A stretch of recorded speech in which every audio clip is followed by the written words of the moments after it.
I'm Kelly Gould, a senior in the ACM Tax Department.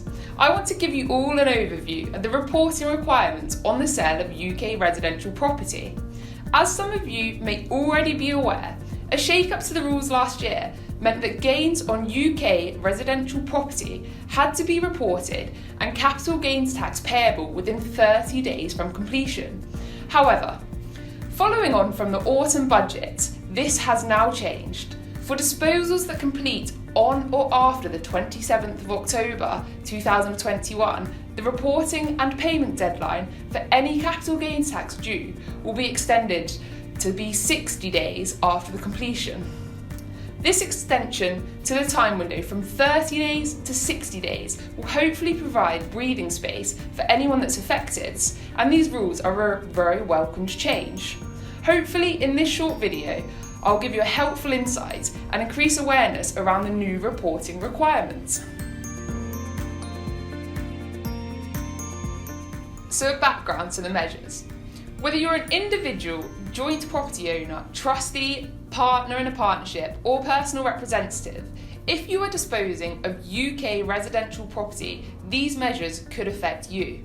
The rules have actually been effective since April 2020, but an extension to the time limits means that residential property that's sold or disposed of at a capital gain must be reported to HM Revenue and Customs and tax paid over within 60 days of completion, or 30 days if your completion date was prior to the 27th of October 2021.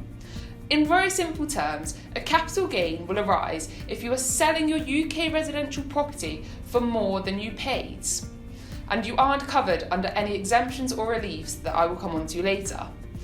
The previous treatment was such that if you made a capital gain on UK residential property, it was reported via a tax return, and any tax was due and paid as part of your self-assessment in January, so no additional reporting was previously required.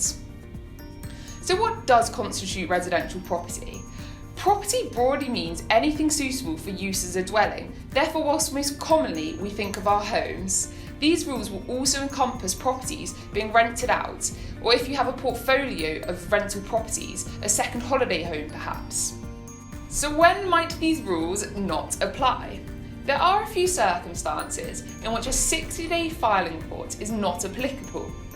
This will ultimately be because no tax will be due. Therefore, in the following scenarios, no tax is due, so no report is required. The most common being if the property being disposed of is an individual's main residence. For a disposal of a person's main residence, so long as they have occupied it all of the time they have owned it, this will qualify for principal private residence relief and relieve any tax due in full. Or where a residential property is transferred between spouses or civil partners without a gain. For example, if a husband were to gift a 50% share in his property to his spouse, no gain would arise.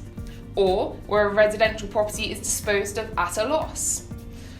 Or if your gain will be covered by your annual exempt amount.